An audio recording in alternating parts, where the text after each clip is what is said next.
দ্বিমত তো প্রত্যেকটা কাজে থাকবেই। সবার যে সব কনটেন্ট ভালো লাগবে এটাও তো আমি বলতে পারি না। কিছু মানুষের পৃথিবীর যেকোনো ছবি কিছু মানুষের ভালো লাগে, কিছু মানুষের খারাপ লাগে। কোনো কনটেন্টই সবার ভালো লাগে না। আমাদের দেশের হলগুলো বন্ধ হয়ে যাচ্ছিল। এইজন্য ওই সাহস থেকে আমরা এই সময় মুক্তি দিচ্ছি এবং হলগুলোকে পুনর্জীবিত করার একটা চেষ্টা করি। পরিকল্পনা তো আছেই। বাংলাদেশের মার্কেটটাকে বহির্বিশ্বে বড় করতে হবে, বড়, বড় ছবি বানাইতে হবে, বাজেট বড় করতে হবে। আমরা দেশের বাইরে গিয়ে শুট করব।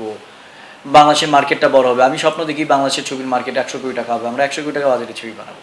সেটার জন্য তো কাউকে না কাউকে আগায় আসতে হবে এবং স্টেপ বাই স্টেপ শুরু করতে হবে। রেসপন্স খুবই ভালো। ফেস্টিভ্যাল ছাড়া এত রেসপন্স হবে এটা আমরা চিন্তাও করি নাই। আমরা হ্যাপি, আমাদের টিম হ্যাপি এবং দর্শকের যে পজিটিভ রিভিউ পাচ্ছি সেটাতে আমরা অনেক খুশি। রিকভারি খুব ভালো।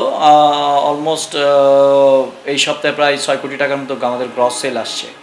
তো আশা রাখছি ভালো কিছু হবে। দেখেন আমরা অনেক জায়গায় রিলিজ করেছি। কানাডা চলছে, মালদ্বীপসে চলছে, নেপালে চলছে, ইউএস, ইউকে, জার্মান, অস্ট্রেলিয়া, এখন এই উইকেট থেকে তো মিডল ইস্টে শুরু হচ্ছে। ইন্ডিয়াতে পাইরেসির ভয়ে আমরা দেইনি, আমরা ইন্ডিয়াতে একটা উইক পরে দিব।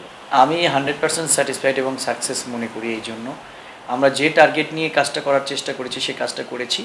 করতে গিয়ে অনেক রকম বাধা বিপত্তি এসেছে, আমি শিখেছি। হয়তো বা নেক্সট টাইম কাজটা করতে গেলে ওই ভুলটা আর হবে না। ঈদ ছাড়া তো আমরা ঈদের ইমেজ পাচ্ছি, সো আমাদের অখুশি হওয়ার কিছু নেই। দ্বিমত তো প্রত্যেকটা কাজে থাকবেই। সবার যে সব কনটেন্ট ভালো লাগবে এটাও তো আমি বলতে পারি না। কিছু মানুষের পৃথিবীর যেকোনো ছবি কিছু মানুষের ভালো লাগে, কিছু মানুষের খারাপ লাগে। কোনো কনটেন্টই সবার ভালো লাগে না। তো সেই জায়গা থেকে যারা করছে তাদের প্রতিও আমাদের কোনো ক্ষোভ নাই। অবশ্যই তারা জেনে বুঝেই বলছে। খুব ভালো করেছে শাকিব খান এবং তার যে অ্যাক্টিং স্কেল আমরা সবাই ছবি থেকে বলেছি এই ক্যারেক্টার শাকিব ভাই ছাড়া কেউ করতে পারতাম না। আমি ওগুলো নিয়ে এখন বলতে চাই না, এখন দরদের মধ্যে থাকতে চাই। দরদটা আরও ভালো যাক, সেকেন্ড উইকে আরও ভালো করুক সেই আশা ব্যক্ত রাখি।